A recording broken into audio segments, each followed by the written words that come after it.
Hello students, बघा पुढचा भाग आपण बघतोय white revolution.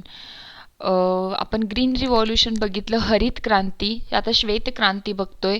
Various part of India where rich in the milk and milk product. ही जी श्वेत क्रांती होती ही दूध आणि दुधाचे जे पदार्थ होते त्याच्या संबंधीची होती.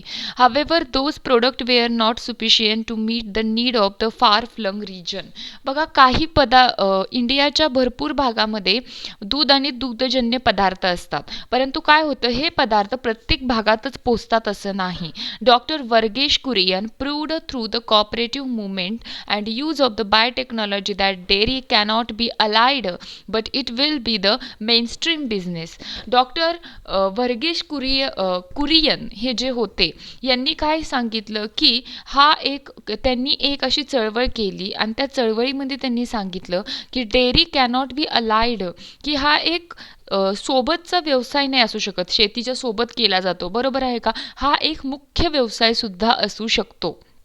He put the cooperative dairy movement of the Anand, Gujarat at all time high status. त्यांनी एक ही put the cooperative dairy movement, त्यांनी एक चळवळ केली आनंद, गुजरातमधील आनंद येथे केली आणि ती खूप मोठ्या प्रमाणात होती.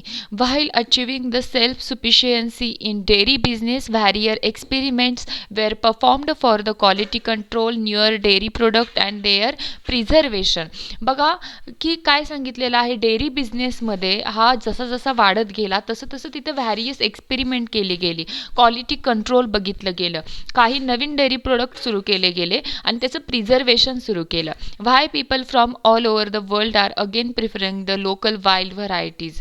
बघा मग आता पुन्हा एकदा लोकल वाईल्ड व्हरायटीज का वापरल्या जातात असा प्रश्न निर्माण झाला.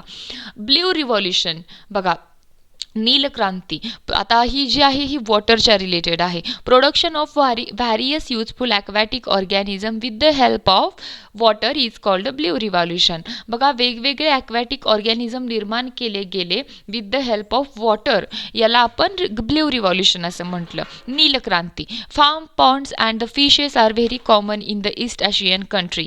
बघा की फिशेस हे होते हे ईस्ट आशियन कंट्रीमध्ये, पूर्व आशियामध्ये सगळ्यात मोठे असे फार्म पॉन्ड्स होते, फिशेस बघायला मिळतात.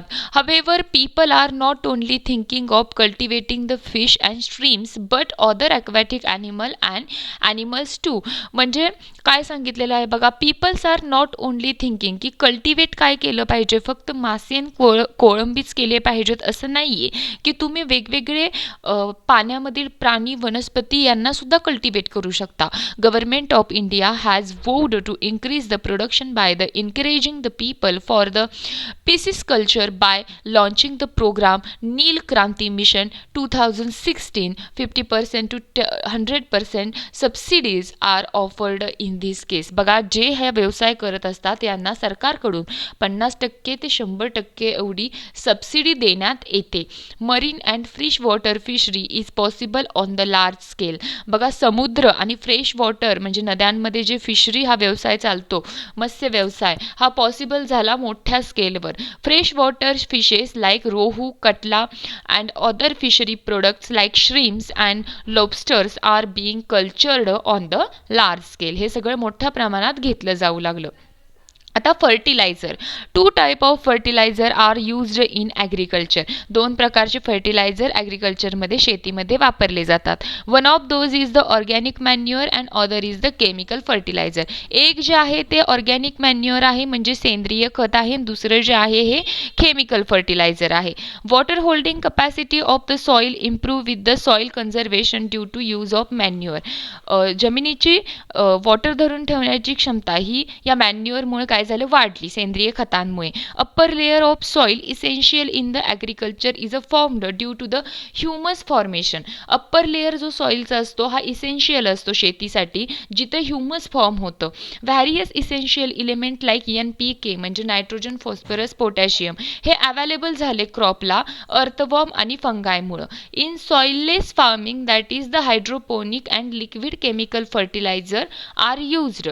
बघा काय सांगितलेलं आहे, मग व्हॅरियस इसेन्शियल नायट्रोजन, पोटॅशियम, त्याचबरोबर फॉस्फरस हे अवेलेबल झालं. आणि त्याचबरोबर काय सांगितलं, earthworm fungi in soilless farming that is, त्याला हायड्रोपोनिक असं म्हटलं जातं. Liquid chemical fertiliser are used, म्हणजे रासायनिक खते तिथं काय केली गेली, वापरली गेली. हवेवर there are more harmful effects of the liberal use of the chemical fertiliser. पण या रासायनिक खतांचा मोठ्या प्रमाणात शेतीवर जास्त परिणाम होऊ लागला. It include decrease fertility of soil, की जमिनीची सुपीकता जी आहे ही कमी व्हायला लागली. ठीक आहे, बघा फर्टिलायझर हा भाग आपण बघितलेला आहे. आता इन्सेक्टिसाइड, ऑर्गॅनिक फार्मिंग हा भाग जो आहे हा आपण उद्याच्या भागात बघू. आजच्या भागात जर काही शंका असेल तर नक्की विचारा. थँक्यू.